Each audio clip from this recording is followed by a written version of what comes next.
So the devourer has really been in the pockets of these believers. And I cannot see, for whatever reason, why anyone hasn't been noticing this.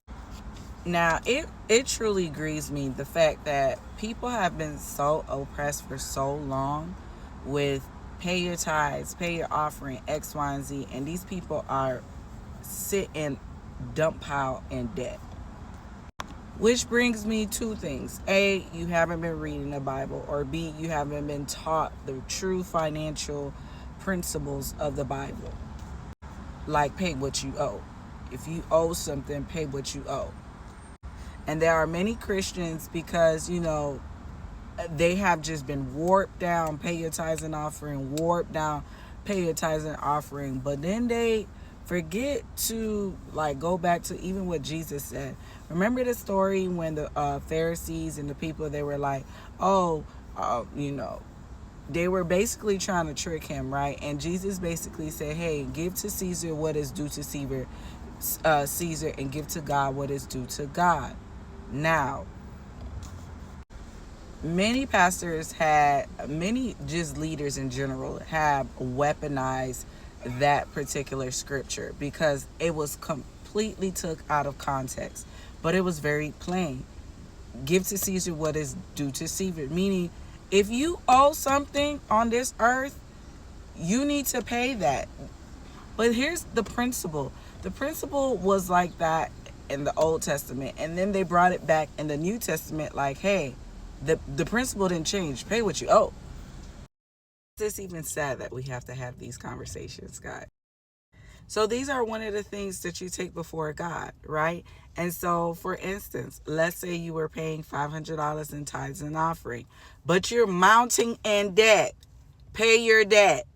So go to God and be like, hey, God, for a few months until I could catch up, I'm going to give you $150 in tithes and offering.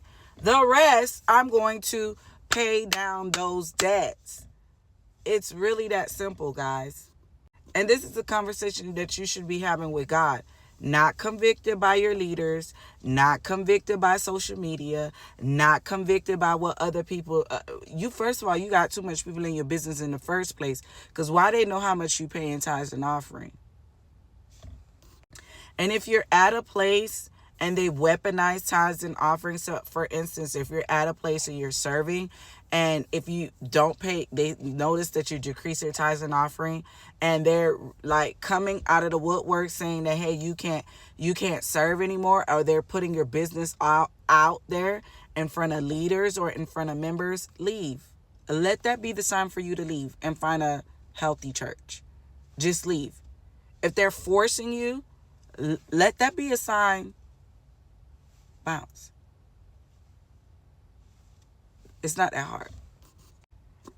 Matthew 22 verse 21 was very clear. Pay what you owe to Caesar. Caesar may not only be taxes. Caesar could be a debt. Caesar could be a credit card. Caesar could be, any of the small, things that got you in debt. I'm not talking about, paying off your mortgage if you have a mortgage. However, if God laid it on your heart to aggressively attack that, go ahead and do that. And give unto God the things that's for.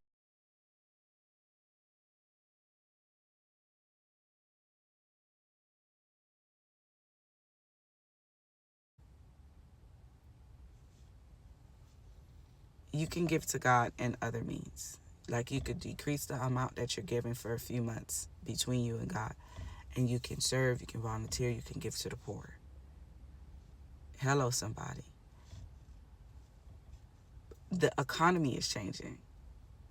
In the plenty years, you were supposed to be on point. Until